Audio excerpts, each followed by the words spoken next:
मैंने ये चीज़ पर्सनली आपसे इसलिए ज़्यादा चाहा बिकॉज कितने टाइम क्या होता है कि जब कोई भी पर्सन बिजनेस की शुरुआत करता है तो अगेन फिर वही आपने जो चीज़ बताई कि वो एक मैड एंटरप्रेन्योर की तरह high level of energy and enthusiasm के साथ बिजनेस में आता है। बट ओवर द टाइम जैसे जैसे उसका लर्निंग और स्किल से डेवलप होने लगता है, कुछ लोग उस जर्नी के अंदर जाके अपना बिलीव, अपना कॉन्फिडेंस और अपना एंथुसियाज्म खोने लग पड़ते हैं। सो आप प्लीज इसमें कुछ अगर हमारे साथ अपने एक्सपीरियंस से शेयर करना चाहें कि क्या आपकी जर्नी के अंदर भी कुछ ऐसा टाइम हुआ है जब आपको ऐसा फील हुआ कि यार ये जो डायरेक्शन जो है इंटेलिजेंस और चीज़ों एक्सपीरियंस के साथ और लर्निंग डेवलप होने के साथ साथ कहीं ना कहीं इस चीज़ को भी हमें उतने ही सेम तरीके के साथ डेवलप करते रहना जरूरी है, अपने एंथुसियाज्म को, कॉन्फिडेंस को। आपकी इसमें इनपुट क्या है?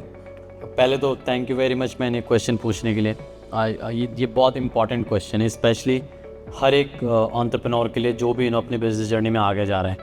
उसी मैंने लो डेज हर किसी की लाइफ में आते हैं, है ना। इट्स लाइक जैसे मैंने पहले भी कहा कि 80% जो है वो बहुत बोरिंग है।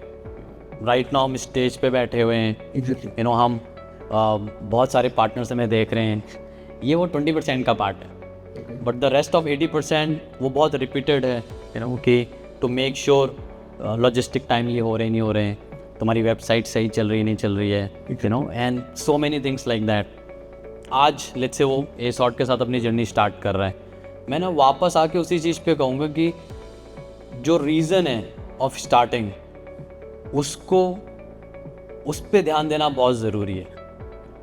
मोस्ट ऑफ द टाइम क्या होता है कि और तुम ना अपने कॉमन में भी ये बहुत सुनोगे कि मैं रेस्टोरेंट खोल रहा हूँ या मैं लेट्स से फैक्ट्री खोल रहा हूँ। क्यों? बिकॉज किसी ने खोला है ना, और वो बहुत अच्छा कर रहा है।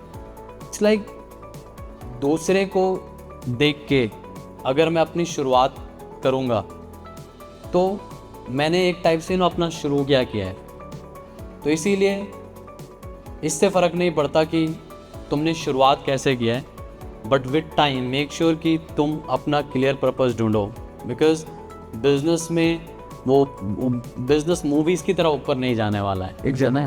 तो वो एक बहुत ही अपने आप में वो कोई रॉकेट या कोई ऐसे यू शेप की तरह ऊपर नहीं जाएगा। It will has its own ups and downs. तो जब तो सब कुछ अब चल रहा है तब तो एकदम ही मज़े वाला चल रहा है सब कुछ, अपनी भगवान ऐसे। बट द मोमेंट वो जो डिफ़िकल्ट टाइड है वो स्टार्ट होती है, कहीं पे चैलेंजेस आने चालू होते हैं, तो वो टाइम पे लोग बहुत जल्दी इसलिए गिव अप कर देते हैं या फेलियर को एक्सेप्ट कर लेते हैं, इज़ बिकॉज कि उनके पास कभी भी स्टार्ट करने के लिए वो पर्पस क्लियर नहीं था। एग्जैक्टली। तो उस चीज़ को बिल्ड करना बहुत ज़रूरी है।